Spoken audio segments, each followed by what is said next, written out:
here real quick. Okay. Hello, Jeniffer. Hello, Christy. Hi, guys. Hi. How are you? Good, thank you. It's great to be here. So wonderful to have you. We've got Jeniffer Thompson coming to us from San Diego. We've got Christy coming to us from Greece. So we have got a half a world away covered here today. Can't wait for this conversation. Thank you, Christy. Thank you for joining us from all the way from Greece. So we appreciate you being here today. Thanks so much for inviting me. I've been really excited to meet you guys and to have this conversation. Yeah, we're such fans of both of your books, but especially The Beekeepers of Aleppo. We are just, Warwick's loves that book. So we can't wait to sell a lot of songbirds too. So oh, thank you. Thanks so much. So just real quick, before we get started on the conversation, give Facebook a minute or two to let everybody know that we're here and that we're live. And I'm also recording this, so it will end up on our YouTube channel as well. But just for anybody that is joining us that might not know, Warwick's is located in La Jolla, San Diego, California. And my little sign there says 1896. We're actually celebrating our 125th anniversary this year. Wow. Yeah, awesome. Right? Congratulations. Wow, that's amazing. Yeah. So lots of fun things planned for the fall. So if you're not on our email list, get on that. There's ways to win some gift certificates. We're going to have some trivia contests. So some fun things going on there. But for today, I'm going to be putting in Christy's book, Songbirds, into the comment section of Facebook. If you're watching us on YouTube, it's not live, but you could still go to Warwick's and order the book.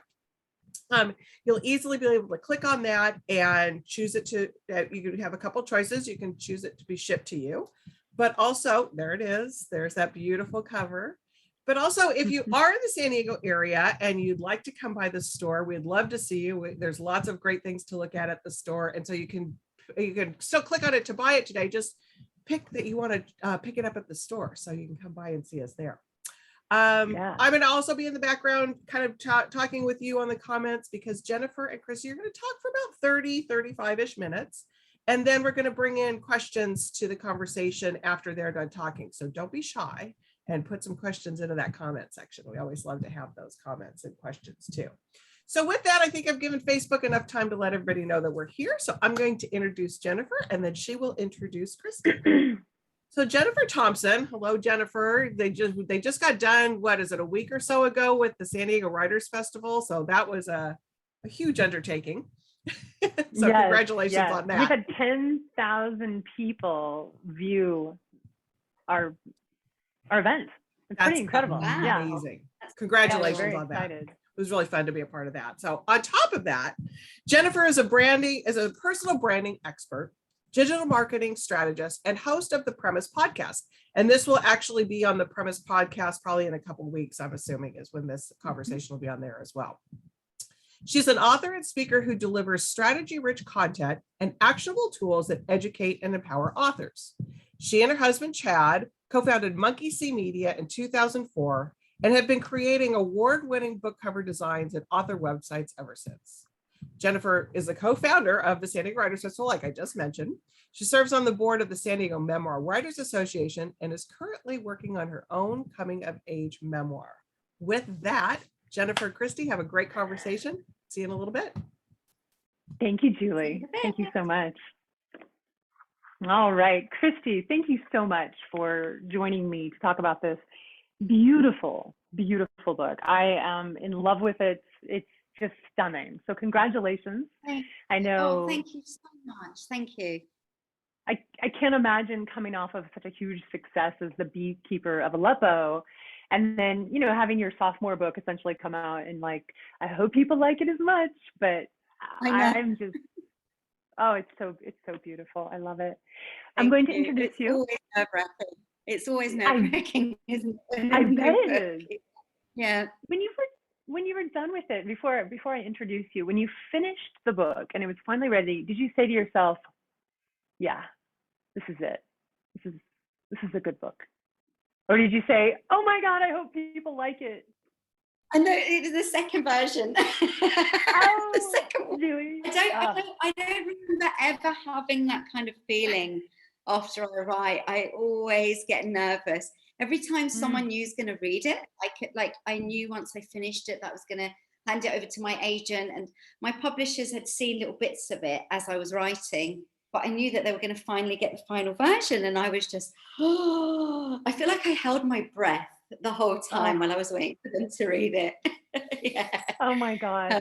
It's so beautiful. It deserves many, many awards, and I hope lots of people read this book for so many reasons that we'll get into.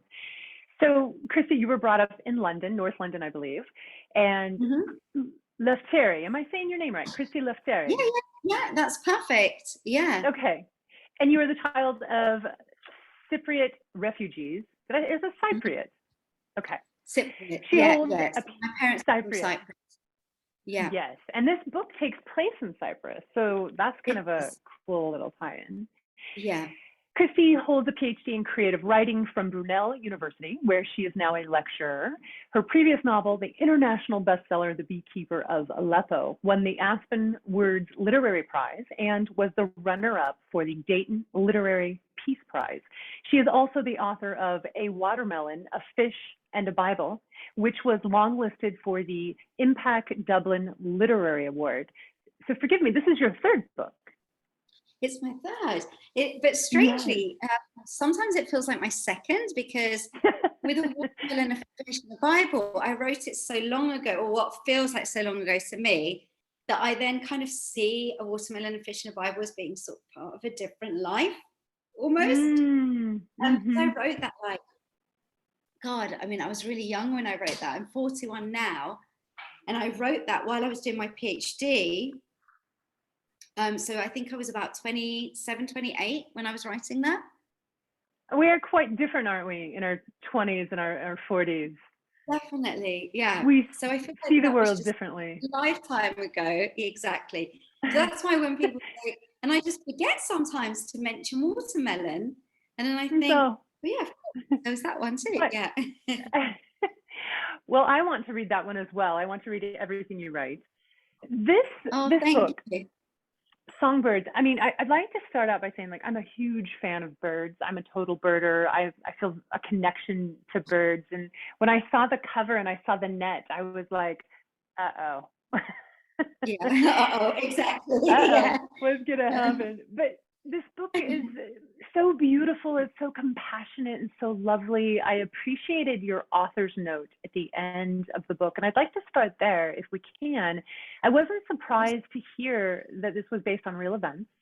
That made sense, because you wrote this story, your characters really, they feel so real to me. There's so much empathy and compassion in the way that you bring them to life. Can you tell us the story of how you met Kay, who you mentioned in the author's note, a domestic worker in Cyprus? Sure. I believe that's how this book came to be, if I'm right. Okay. Yeah, absolutely. You're completely right. So my dad lives in Cyprus, which means that I'm constantly going backwards and forwards. And even before he lived there, because he was living in the UK for 40 years, we'd go to Cyprus every year.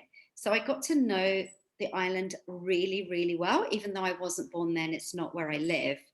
I know it almost like a second home. So there's this kind of fashion, I don't know whether to call it a fashion or it's just part of the culture in Cyprus, that most middle-class families hire a domestic worker. So you don't have to be particularly rich to have a domestic worker in Cyprus. Just most middle-class families have a domestic worker who literally does everything. Walking the dogs, looking after the children, bringing the children up, helping them with their homework, cleaning the entire house, washing the dogs if there are dogs. If someone's got a restaurant or a shop somewhere, then the domestic worker will go there and clean that place as well. So it's literally constantly, if there's guests, and I'll go into that more after, because it was part of what the problem is, that the women in particular don't really have an evening to, even in the evenings, they're expected to stay at home, they're expected to go to bed early, not go out, they're not allowed to have boyfriends, and then they have one day off, and even then they're very restricted in what they can do. Yeah. So I was seeing all this when I was going to Cyprus, and I thought, well, this is weird, because there are no boundaries. Something's odd about what the contract's like. And I remember even at one point looking at the contract for domestic workers, because I was so shocked by what I was seeing, and the word obey kept coming up all the time in the contract. And I thought, gosh, that's obey your employer, obey. And I thought that's a really, really weird thing to have in a contract in the times that we live in.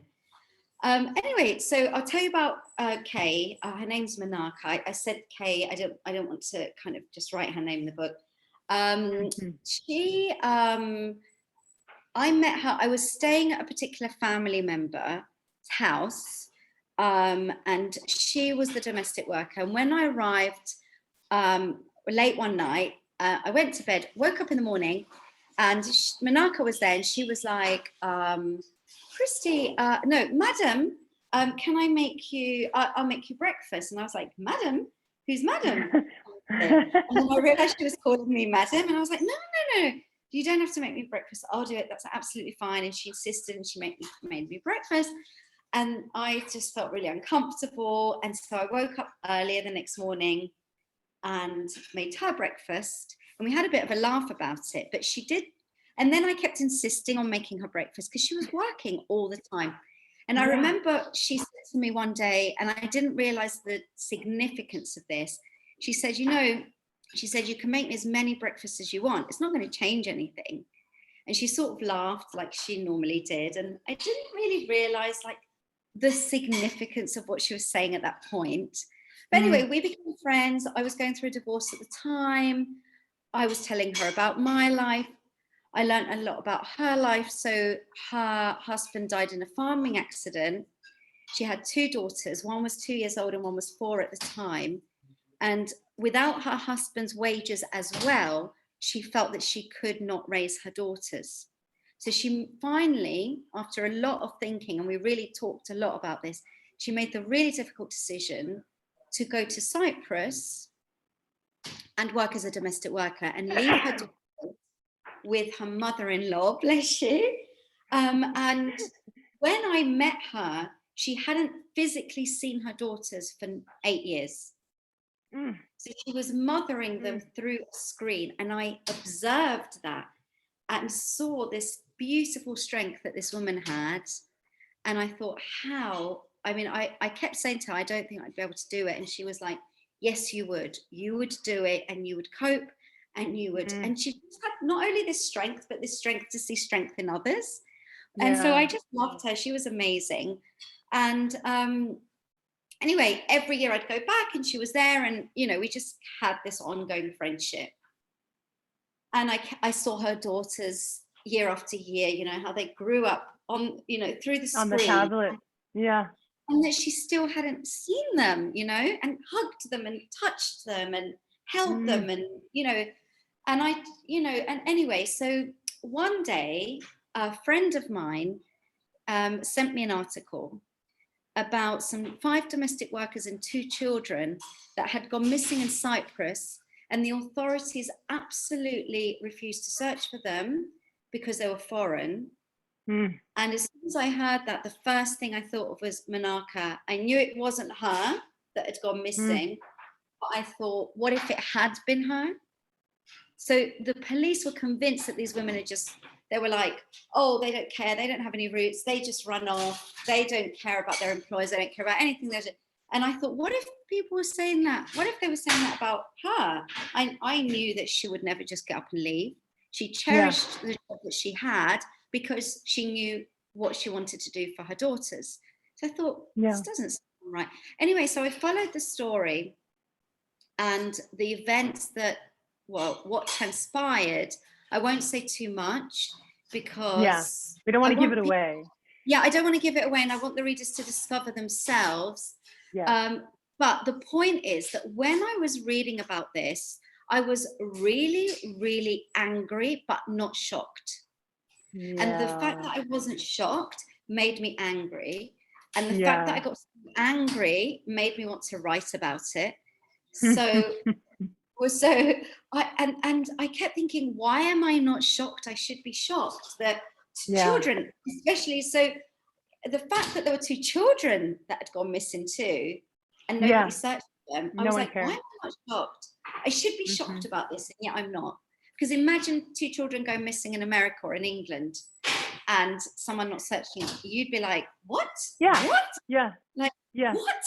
You know, there'd be uproar. And yet everyone was like, you know, whatever, as if it didn't mean anything.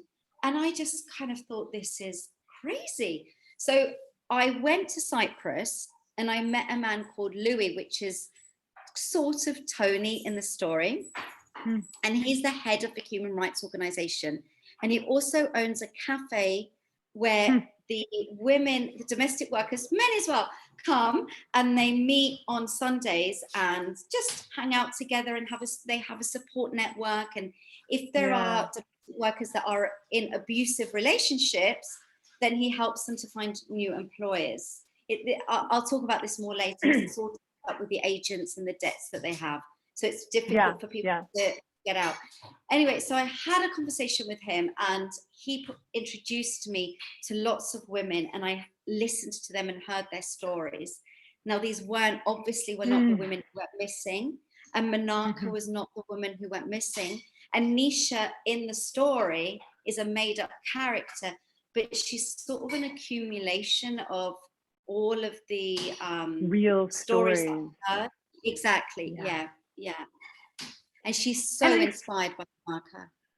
And I so felt that. I think that's why, like, as I was reading it, it just, all of these characters felt so real and so human. And I think that's why, you know, when I say you wrote it with such empathy, you literally did, because you went and spoke with people who were in these situations. Now, speaking of getting to know Nisha, who is missing during the whole book, we discover the plight of the domestic worker slowly in time with Petra, who is one of our main characters. Did you know that you would tell this story from the 2 unique perspectives of Petra, and I want to make sure that I'm pronouncing his name right, Giannis? Yeah, that's perfect. Okay. So, Oh, is the question finished? Shall I answer? Yeah, go ahead. Yeah, take it away. Okay. Take it away. You can finish the question. I don't mind. So I didn't know at first that I was going to tell it from Petra and Giannis's perspective. At one point, I thought, should I tell it from Nisha's perspective? And then I thought, but I don't want to be talking for these women. That's brilliant. Not brilliant. The story Such a good about. choice. I applaud you. Huge. Yeah. I just didn't want to. I thought that's not what the story is. I don't want to be talking for Nisha or Menaka or, you know. So I decided that what I wanted to do was, because what was so like obvious to me when I was researching and speaking to so many of these women in Cyprus and the UK is what the similarity in each of the stories was, how women felt that they didn't have a voice. Like they tried to tell people, this isn't right, I'm not happy here, this is an abusive situation, or this isn't working for me, and nobody was listening, and they were just at a sort of, the amount of times I heard this story that they just didn't know where to turn because no one was listening. And you know, when you hear someone constantly saying no one was listening, what you then realize is, well, why are these voices not heard? Yeah. And so what I decided to do was tell a story in a way that mirrors that you have to wait to hear Nisha's voice. So in a way it mirrors that her voice isn't heard in the way that it's not heard in society. However, the reader, and this was my intention, the reader has to piece together the beautiful, she reminds me so much of Menaka. I always see Nisha as a really beautiful person, but the beautiful person that she is has to sort of be discovered until the end, where I don't want to give it away, but yeah, we can't give it away. But one of the things that I loved so much in the very beginning is I was discovering, you know, the plight of these domestic workers and what was happening in this society. You know, Petra is searching for Nisha, but she's really finding herself. Yeah. This whole time, it's like she's finding humanity, and as she's discovering this woman who lived in her home as a domestic worker for 9 years, and she realizes, I didn't even know her. I never even bothered to ask. And like, she's discovering her own humanity, sort of a metaphor for the society at large. Will they discover their own humanity? Is this possible that we can move That was past the question. Yeah, that was the question I had in my mind the whole time.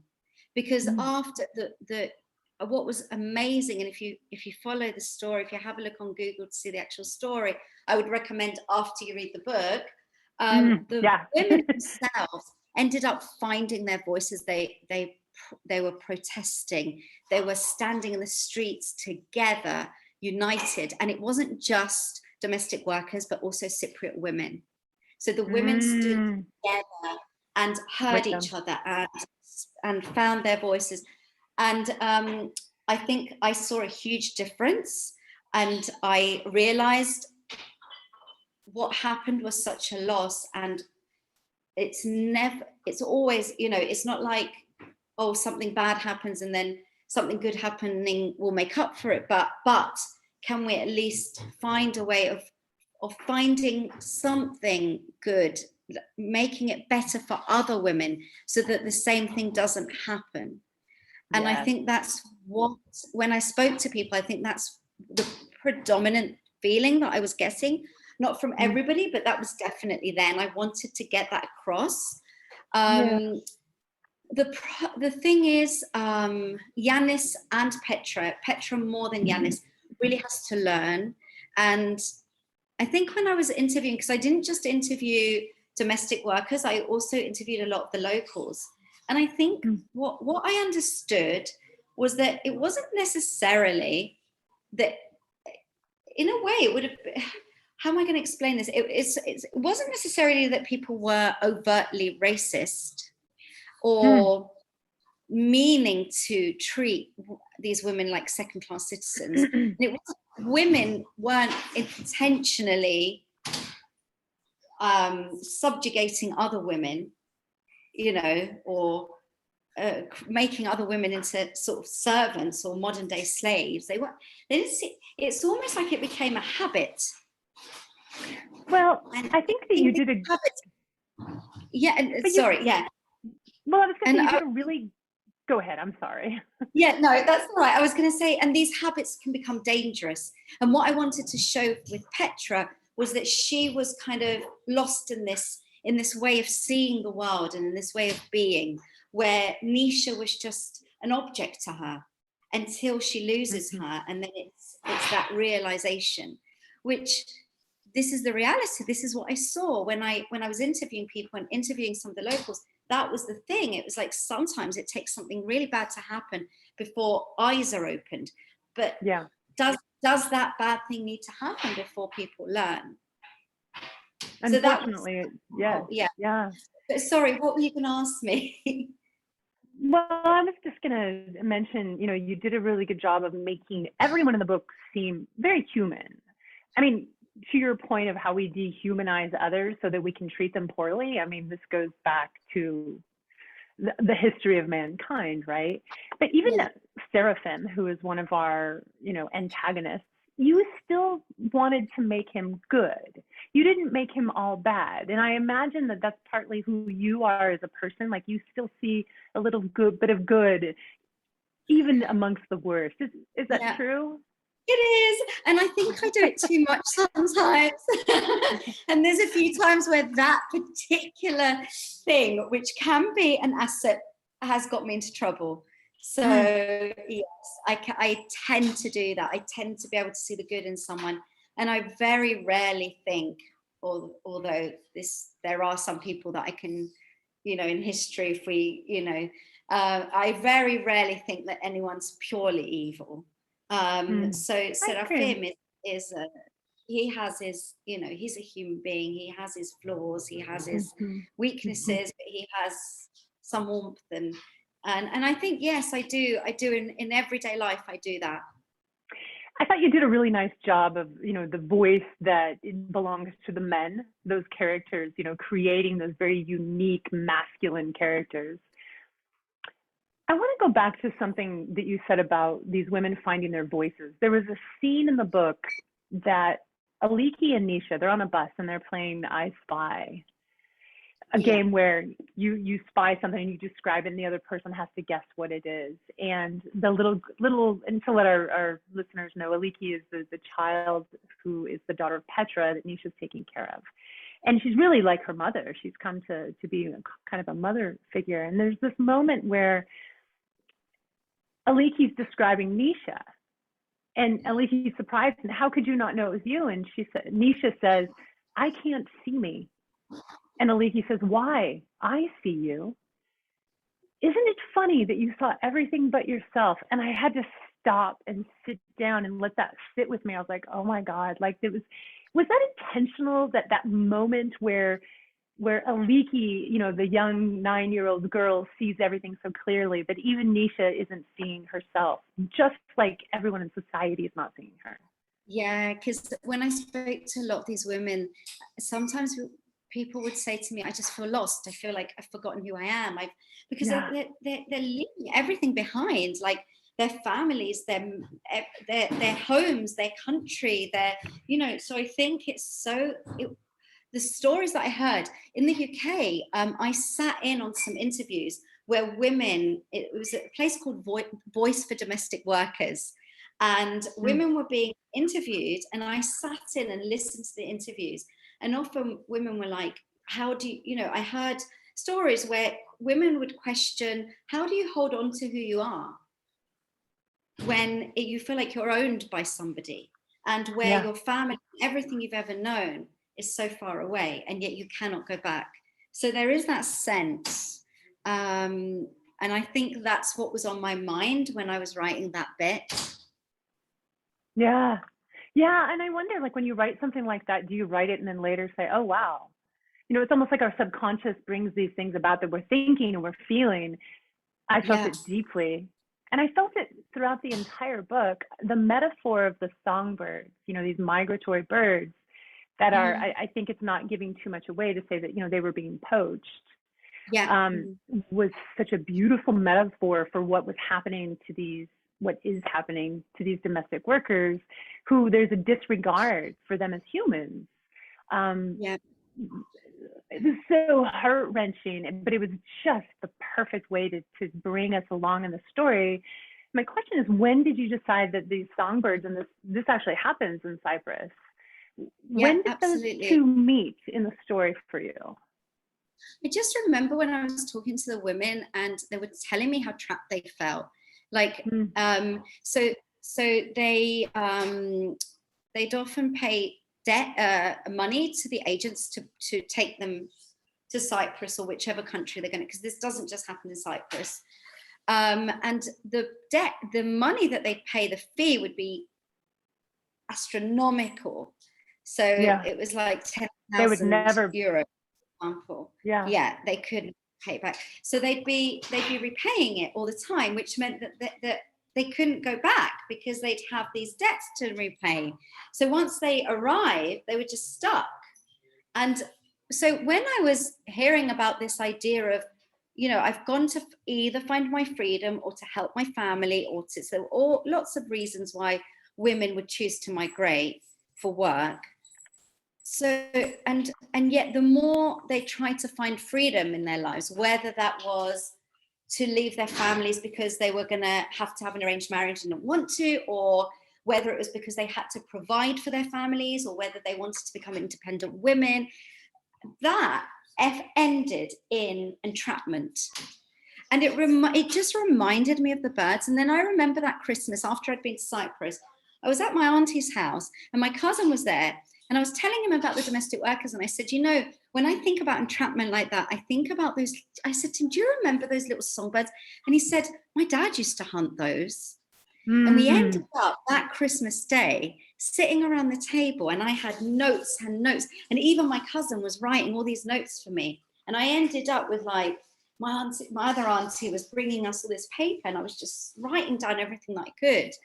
And he was like, well, you know, and he told me about how they make the glue sticks. And so they make these glue sticks that go onto the trees, and they put calling devices in the trees, and the birds come down, they land on the glued sticks. And the more they try to escape, the more stuck they get.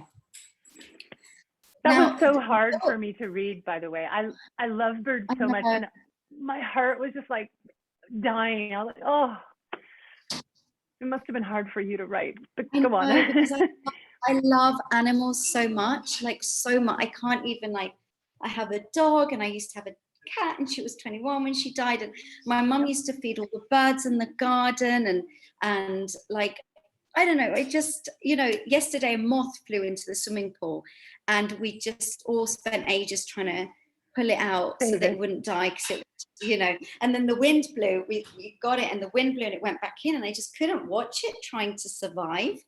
And and I, at first when I saw it, it was a big moth, it was like this, I thought it was a little bird and it reminded me of what it felt like to write that part of the story. And it's so heartbreaking for me, and I imagine it would be for other people, but I wanted to write the reality. I didn't want to sugarcoat it. I wanted to write what I had heard and also what I'd seen, because this is a tradition in Cyprus and in many other countries. And when I was a little girl, I remember people bringing these songbirds to the table, these tiny little birds, and I knew it was highly illegal. They're a delicacy, it's a tradition. The difference is that back in the day, it was the old men in the village that used to do it, and they used to catch 10, maybe 20 birds, not thousands and indiscriminately.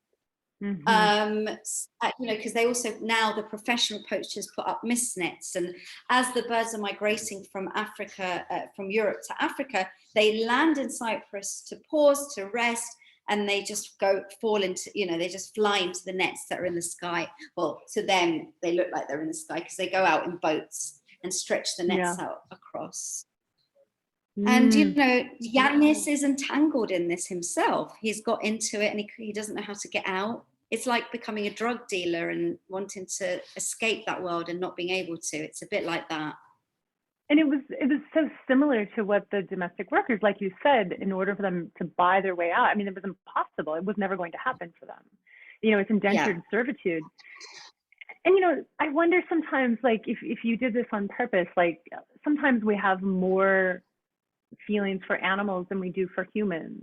We dehumanize people. And so, you know, there were times when I felt so bad for the birds, but then there were those moments when I'm learning about the plight of these women and I'm like, oh my God, these poor women. And it was like this equal feeling of desperation for the birds and the women. And it was just so perfectly yoked together like that. Yeah, and it's interesting. What is interesting?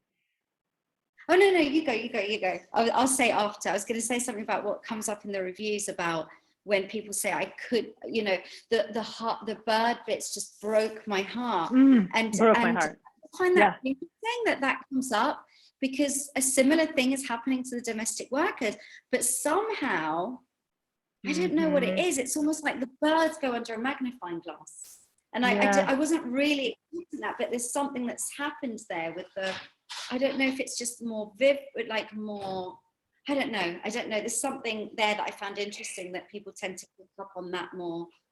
Yeah. I think it's hard for us to see other humans as being trapped in nests like this, that we do this on purpose. And our situation is such that we've created this.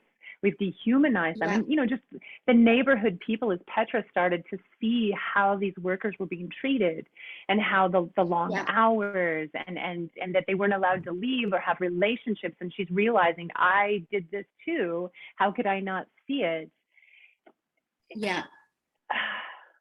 It came together so perfectly because we're learning about the birds, we're instantly horrified, and we're slowly becoming horrified about what's happening to the people. And in the end, I think it's equal. But it was a very interesting tool that you used to grab us, because I think it made the book such a page turner to have this illegal activity happening as we're getting to know the characters and the story of Nisha. And it was important for it to unfold slowly. Yeah. It was, for me, that was important while I was writing it, definitely.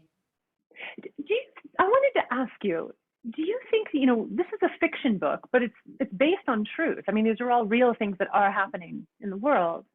And do you think that as a fiction writer, you have more opportunity to open people's eyes and to build maybe more empathy than we would if this was just a story in a newspaper? I hope so, because I think what the difference with fiction is that you step into the shoes of those characters and you walk with them for a bit. Yeah. And you hopefully learn to love them, or to understand them, or to feel with them, or to feel for them. And I think it's that feeling with the characters or feeling for them that allows the issues to become something that's sort of tangible, rather than something that's sort of slightly in the distance. Before I spoke to the women, it was real. I mean, of course, I was listening to these stories, reading the articles and going, wow, this is so sad. But until I looked at them in the eyes and heard their story, I didn't get that kind of heartbreak. And I think that's what fiction can do, and memoirs as well, where it gives you that feeling where you really feel it inside you. And it's this idea of like opening people's eyes that, like we said before, Yanis isn't evil. Even Seraphim is not evil. Petra isn't evil. It's that, I think it's that idea of, look what we can be if we don't keep our eyes open. We can easily, absolutely, any of us can slip down that path, because Yanis didn't want to, and Petra didn't want to. I mean, Seraphim, I think, is a bit darker, but I think it's any of us, that's the feeling I get. We can easily slip down that path and dehumanize people without realizing. But I feel like sometimes in society we want to say, oh, look, no, we're good, those people are bad, or those people are racist, or those people create these situations. So I wanted to create characters that weren't really clearly racist or overtly abusive, or they're just characters that have sort of tumbled into a way of being and a way of living.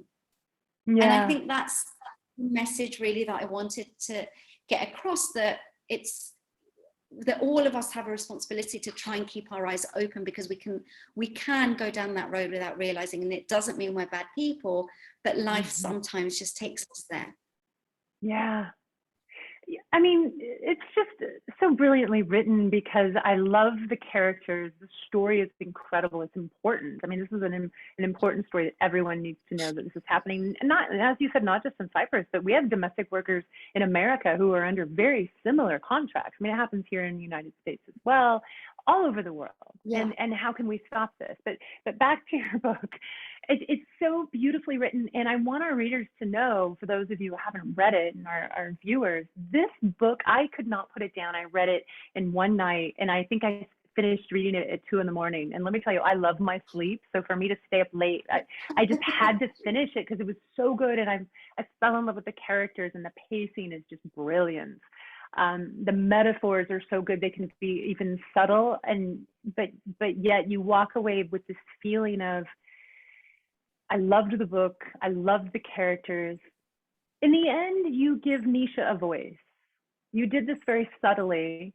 And I know from your author's note that this was difficult for you. You struggled with how to give the voice to someone that you can never be in her shoes. But I think you did a really good job. Can you talk to us about your own quandary with giving this character a voice?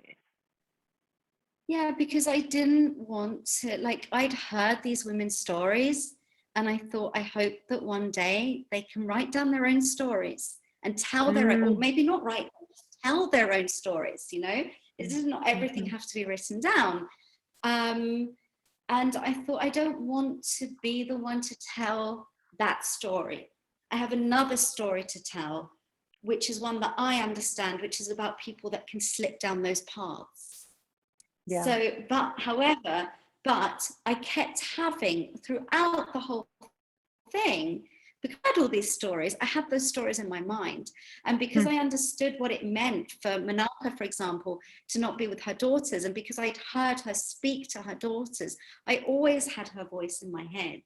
Like I think throughout the whole book, I thought about her. So I guess right at the end, it was like, I think, it was all that love that I saw her give to her daughters. I just remembered it and connected with it and just allowed it to come out at the end. Oh, you did so well too. Like, I don't think, a lot of other people could have written this book, but I don't think anyone could have written this book. It's so, I see so much of you in it, and like obviously are just such a loving, compassionate, kind person who thinks very deeply about these things. And it's just so good. It's so good. I love it so much. Thank you. Thank you so much. Yeah. I want to talk about you as a writer. When did you know you would be a writer? Did you always want to be a writer and tell stories? Always, since I was about 9 years old. My parents got me a tutor because during my English lessons at school, my English, and I've met up with my year 5. I don't know what that is in America. That would be like grade something. I don't know. Year 5, I was 9. Okay. So when eight, 9 years old. So my year 5 teacher thought that there was something that I wasn't good at English at all, and that I was going to fail English. So she rang up my parents and she was like, yeah, we've put her in the special class because she's not doing anything. And so my parents kind of freaked out a bit and got me a tutor. And my tutor was like, what are you doing in the class? And I was like, I'm thinking about stories. Like I was daydreaming and stuff, but she didn't realize she was talking. And I was like, oh, and I was like trying to like work things out and then missing what she was saying and then kind of looking around and going, uh-oh, what am I supposed to be doing here? And I still remember, I can still go back. And my tutor was like, okay, write me a story then. So I did. And he just went, wow. He said, okay, so where did you get it? Anyway, so he encouraged my creativity and my imagination. And I don't know how good those stories were, but he was acting like they were amazing. So because he was acting like they were, I started acting like, oh, wow, I just want to do everything for him and write all these stories for him. So every single week, I'd write these stories for him and illustrate them and everything. And every single week, he'd be amazed. Oh, my God. Honest, I've recently seen the stories that I wrote, and I was teaching for a number of years. And I've actually thought, do you know what? I do see that I can see where he was talking about my imagination. Like, I could see that I was really kind of experimenting and creating characters and blah, blah, blah. So I could see that he probably saw my writing and thought, oh, she could really progress.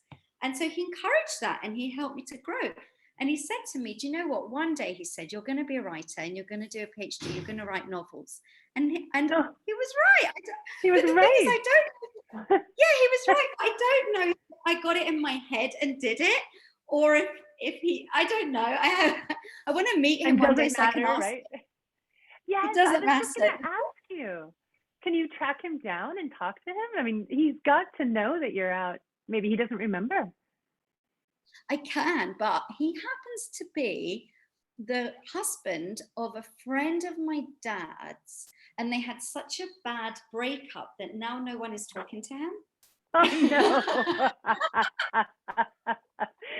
Well. So I was like, what do I do here? So I'm hoping that'll bump into him. Yeah. It would be so lovely. I will.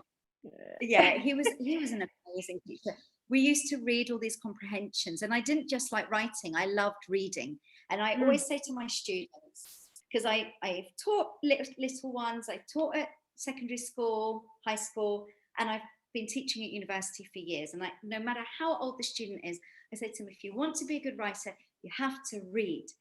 And it's true, because he used to give me like all these comprehensions, and we'd just sort of like open them up and try and understand the characters and kind of get into the metaphors and all the little links between stuff. So we spent hours doing stuff like that. So I always loved, it was my favorite subject apart from art. So I think I always knew. I knew I wasn't going to be a painter, but I hoped that I would be a writer. So it was always there. A born storyteller. Well, this begs the question, what are you reading now? Or recently, what have you read that you're excited about? So I'm reading In My Mother's Footsteps. I'm reading 2 things at the moment. Well, I'm reading a number of things because I'm a judge on a panel for the Royal Society of Science. So I had to read 50 science books, but some I had to read the first chapter. Anyway, and they were absolutely, I love science, and it was amazing. So I was recently reading all those. And I've started reading In My Mother's Footsteps by Mona. I keep forgetting her surname, but it's beautiful. It's about a Palestinian woman that goes back to her mother's homeland and what identity is. And it's just heartbreaking and it's beautiful and I love it. It's called In My Mother's Footsteps. I think it's just coming out now. I'm reading it so I can interview her actually in a few weeks' time. And I'm also reading.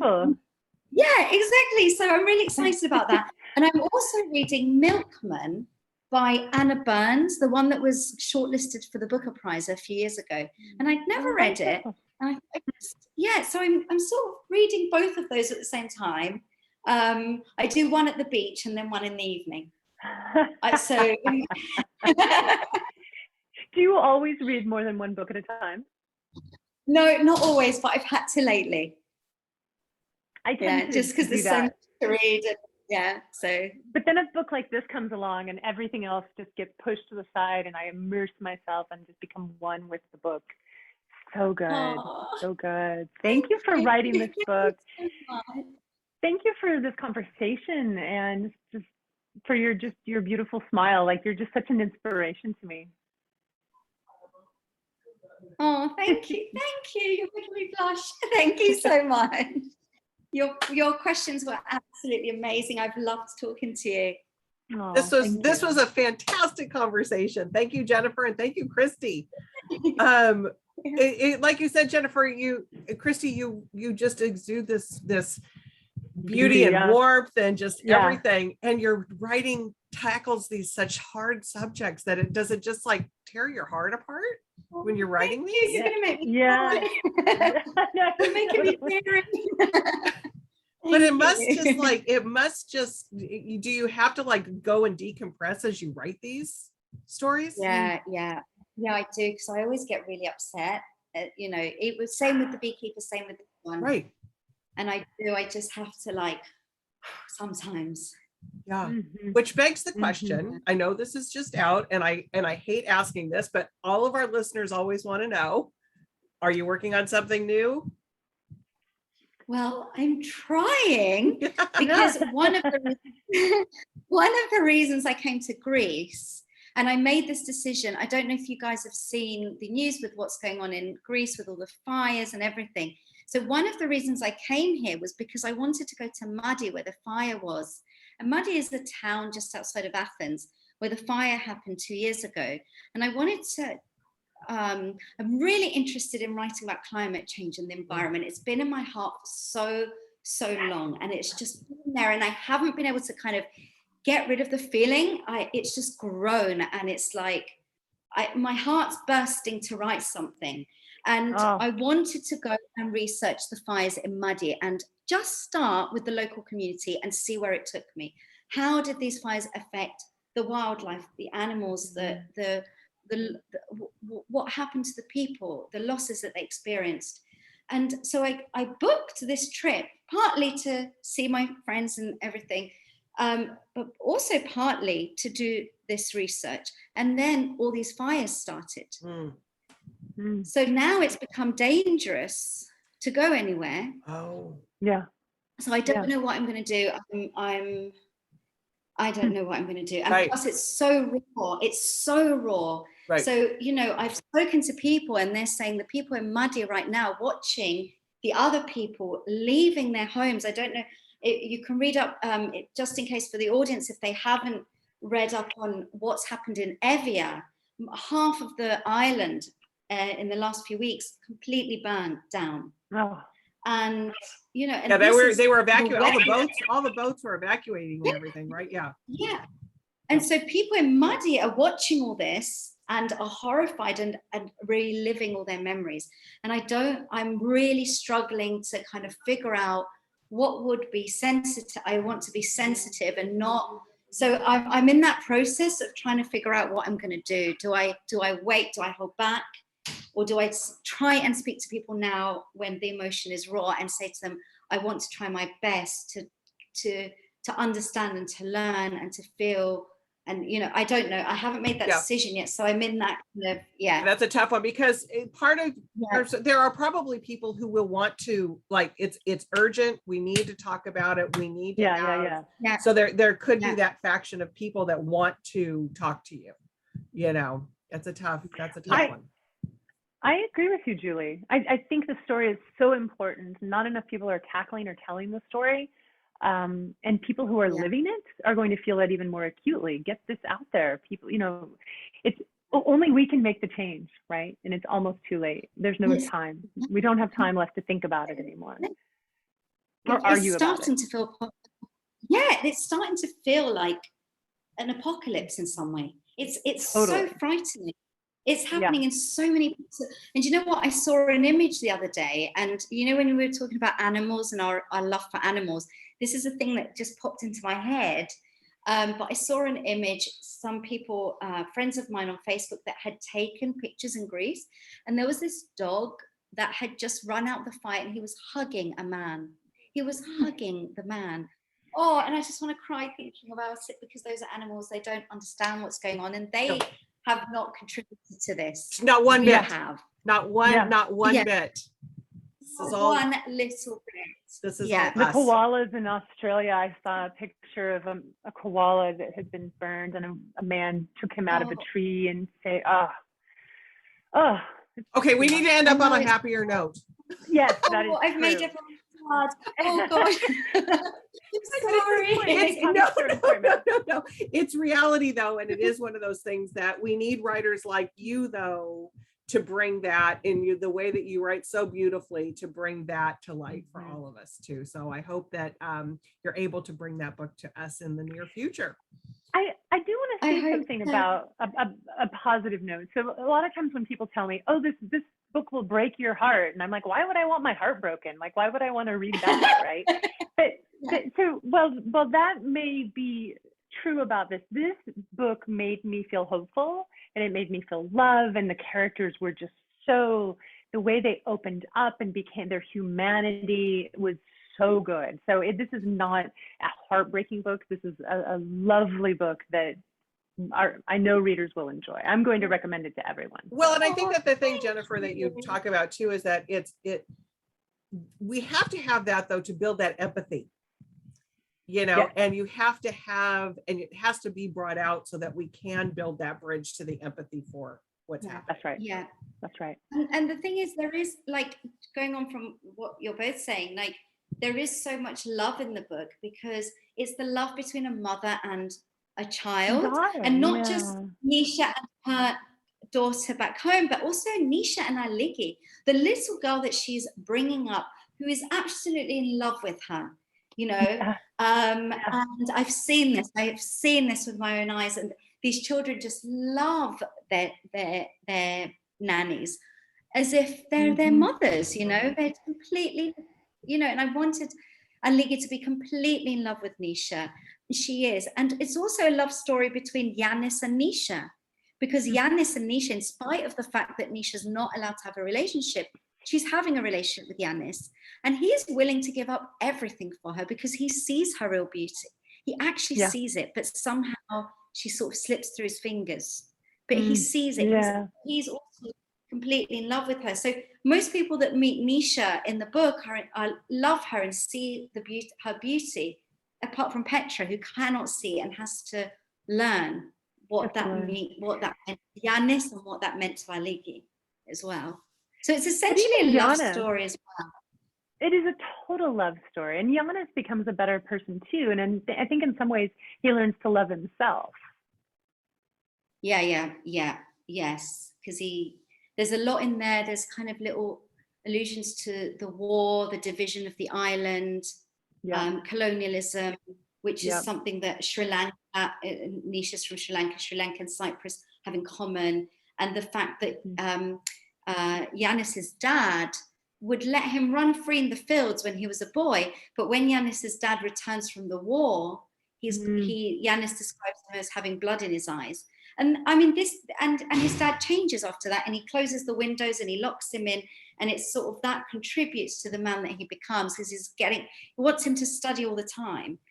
And this is from personal experience too, because my dad fought in the war, and when he came back from the war, my grandmother said that she didn't recognize him. He had blood in his eyes. So I tried to use that to kind of depict what war can do to humans as well, and how that can kind of go through from one, and division, and and how that can go into from one generation into the next and into the next, and if we don't stop it, that trauma can keep kind of repeating itself, but in different ways. Oh, Totally. all right, we have taken up way too much of your time. This was a lovely conversation. Christy, it was so great to meet you. I can't wait to one day you're in San Diego and we can meet you in person. Absolutely. Oh, I will be at some point, because Matthew Spangler has invited me to speak at San Diego University. I was supposed to go last year, but there was COVID. And then I was supposed to go in November, but I'm pregnant, so I won't be able to travel in November. Congratulations. Congratulations. Coming next autumn, so maybe we can arrange to meet. Let's do that. Please keep in touch. We'd love to have you at the store. We'd love to meet you. Definitely. All right. I'd love to as well. Thank you Jeniffer, so much. this will be on the premise in a couple weeks. This will be on the premise in a week, probably next week. Yeah. All right. Perfect. Well, have a good rest of your trip in Greece. Thank you. Bye. Bye. Thank you so much. Bye.